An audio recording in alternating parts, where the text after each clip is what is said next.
अब बात करते हैं जयपुर की, जहां जयपुर में जैसलमेर निवासी एक दिव्यांग व्यक्ति अपनी पत्नी के ट्रांसफर की मांग की गुहार को लेकर मुख्यमंत्री आवास पर पहुंचा।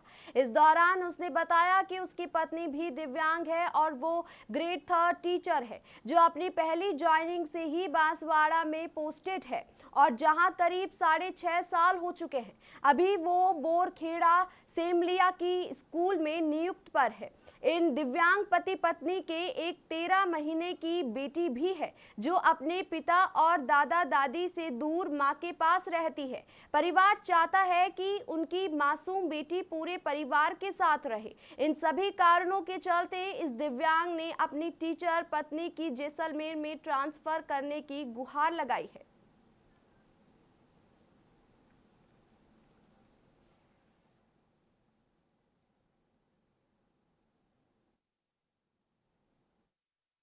इस वक्त हम मौजूद हैं सिविल लाइंस में, सीएम हाउस से कुछ दूरी पे, जहां पर एक व्यक्ति काफ़ी लंबे समय से धरने पर बैठे हैं। अपनी पत्नी के ट्रांसफ़र को लेकर ये यहां पर धरने पर बैठे हैं। क्या कुछ इनकी समस्या है, किन बातों को लेकर ये यहां पर बैठे हैं और कितने लंबे समय से ये यहां धरने पर है, इन सबको जानने के लिए हम इनसे बात करेंगे। आप कितने समय से यहाँ धरने पर बैठे हुए हैं?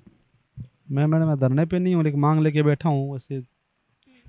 और लमसम हो गया मेरे को 24-25 दिन हो गए आसपास। 24-25 दिन। जी। तो इसको लेकर आपने सीएम हाउस गए, आपने कुछ बात करी या किस तरीके से ये प्रक्रिया आपने करी? बात तो मैंने सीएमआर में 4 बार एप्लीकेशन दे चुका हूँ, जिसमें एक बार सीएम सर खुद मिले थे मेरे को। उन्होंने आश्वासन दिया कि कुछ न कुछ उपाय करते हैं, लेकिन उस बात को भी आज लमसम 15-18 दिन हो चुके हैं। आशा तो है कि काम करेंगे, समाधान निकालेंगे, लेकिन कब निकालेंगे कुछ आइडिया नहीं है, क्योंकि मैं 24-25 दिन से यहीं वेट कर रहा हूँ। क्या कुछ मांगे हैं आपकी जिनको आप लेकर यहाँ पर बैठे हुए हैं?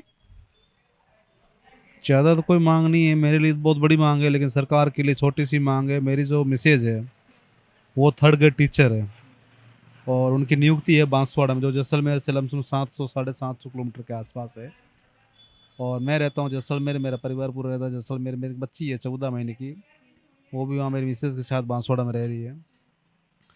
मेरा सरकार से छोटा सा निवेदन है कि मेरी मिसेज का जो तबादला है, मैं ऐसी जगह करने का बोल रहा हूँ जहाँ लोग आना पसंद नहीं करते, जहाँ मैंने कई बार सुना है कि मंत्री उन्हें धमकी देते थे कि तरीके से रहो वरना आपको जैसलमेर ट्रांसफ़र कर देंगे।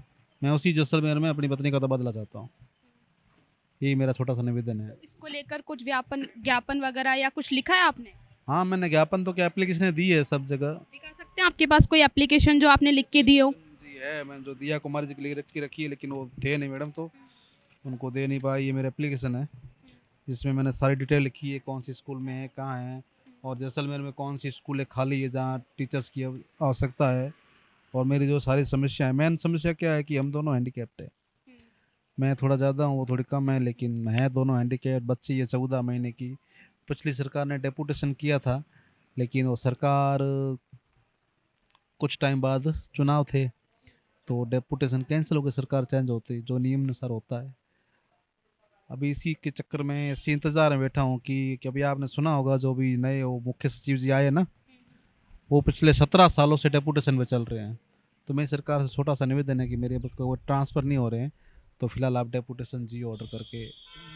सीएम से आपने बात कर ली है और आप कुछ दूरी पे बैठे हुए हैं, तो आप जैसा कहा जा रहा था कि आप सीएम हाउस के बाहर हैं, तो आपको लगता है कि अगर इतनी दूरी पे आप बैठे हुए हैं तो आपकी मांगे पूरी की जाएगी?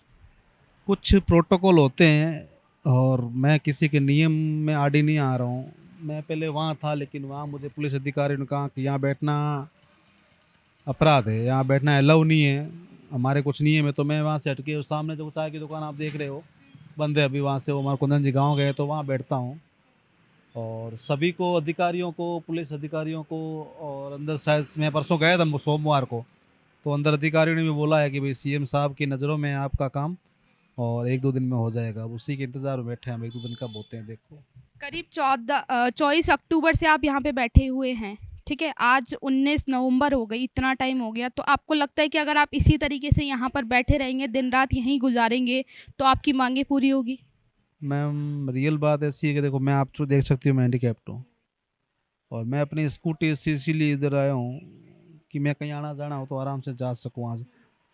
कुछ लोगों का कमेंट है कि साले बस में भी आ सकते थे तो साले नौकरी करवाई क्यों, सब चीज़ मेरे को सुनना पड़ रहा है काफ़ी लोगों का।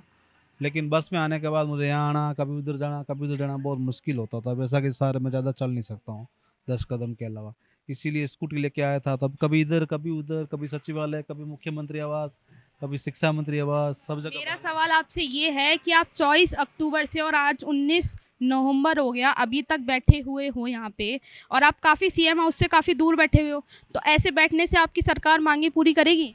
अब सरकार की नज़रों में तो है कि मैं यहाँ बैठा हूँ, क्योंकि आए दिन पुलिस वाले फ़ोटो खींच लेते हैं कि ये इधर उधर घूम रहा है, शक की नज़रों में आ जाएगा। और 2 बार रास्ते भी मेरे लिए ब्लॉक कर रखे थे कि यहाँ से आप आ जा नहीं सकते। तो रास्ते ब्लॉक कर दिए, मतलब अंदर अधिकारी को मालूम तो पड़ा कि मैं इधर हूँ। धरने पर मैं बैठा नहीं हूँ, धरना होता तो अलग चीज़। धरना में मैं सिर्फ मांग लेके यहाँ इधर उधर बैठा हूँ, कभी इधर बैठता हूँ, कभी उधर बैठता हूँ। जो सीएमआर का आसपास का एरिया है वहीं बैठता हूँ, दूसरी जगह तो मेरे यहाँ कोई है नहीं। तो आपकी जो दिनचर्या होती है वो आप यहीं पे बैठ के किस तरीके से चलाते हो, आपके खाने पीने का ये सारी चीज़ें? खाने पीने का वहाँ कॉम्प्लेक्स से जाना लेता हूँ, फिर वापस इधर आता हूँ। फिर उधर पीछे पुल के पीछे की साइड में पूरी सब्जी वाला है, वहाँ सुबह का जो नाश्ता बोलो चाहे खाना खोल कर लेता हूँ। ये चाय की दुकान है कुंदन जी की पीछे, लक्ष्मण जी उपाध्याय की दुकान है, वहाँ चाय पी लेता हूँ। शाम के टाइम में तो कभी पराठा, कभी क्या हो जाता है। तो इसको लेकर आपने शिक्षा मंत्री से किसी तरीके की कोई अपील या फिर किसी तरीके की कोई रिक्वेस्ट करी है? रिक्वेस्ट मैंने सबसे की है, बोल रहा हूँ ना, मैंने लोकल एमएलए जो हमारे वहाँ के एमएलए साहब है विधायक छोटू सिंह जी भाटी, शिव के विधायक अभी जो चर्चित है आपको पता है, Ravindra Singh ji Bhati, party BJP party के प्रदेश उपाध्यक्ष है नारायण लाल जी पंचारिया, मुख्यमंत्री भजन लाल जी शर्मा, पूर्व मुख्यमंत्री वसुंधरा जी के पास गया था, वहाँ मिले नहीं वो। और उप मुख्यमंत्री प्रेमचंद जी बैरवा के पास गया था, शिक्षा मंत्री मदन जी दिलावर के पास गया था। काफ़ी लोगों से मुलाकात मैंने की है, रिक्वेस्ट काफ़ी लोगों से की है, अधिकारियों से भी बात की, रिक्वेस्ट सबसे मैंने कि किसी को मैंने नहीं छोड़ा कि इस रिक्वेस्ट के मामले में। अब सरकार है, मैं तो सिर्फ सरकार को जानता हूँ, मेन बात ये, किसी और को जानता नहीं हूँ। किसी अपोजिशन पार्टी के नेता वगैरह से मिले आप अपनी मांग को लेकर? मैं जरूर पूर्व सीएम साहब जो है उनसे मैंने बात की थी एप्लीकेशन देकर, बाकी तो किसी कि मैं आज राजनीति से थोड़ा परे हूँ, मैं व्यापारी आदमी हूँ, छोटी मोटी दुकान चलाता हूँ, पत्नी मेरी जो टीचर है, और परिवार मेरे जो माता पिता है वो वृद्धावस्था में हैं। मेरे पिताजी जो अभी तो 8-10 साल हो गए राजनीति छोड़ दी, उन्होंने पूजा चालू कर दी, मंदिर की पूजा करते हैं, लेकिन वो जैसलमेर ज़िले में भाजपा के संगठन मंत्री रहे हैं। जब वो राम मंदिर वाला मुद्दा पहले चला था जहाँ पे, उस टाइम पापा जी वहाँ पे गए थे, आरएसएस के अच्छे कार्यकर्ता है। बाकी मैं खुद राजनीति से थोड़ा परे हूँ। तो आपने देखा किस तरीके से ये अपनी मांग को लेकर यहाँ धरने पर बैठे हुए हैं, और इनका कहना है कि जब तक सरकार इनकी मांगे पूरी नहीं करेगी ये इसी तरीके से स्कूटी पर बैठकर अपना टाइम गुजारेंगे। मैं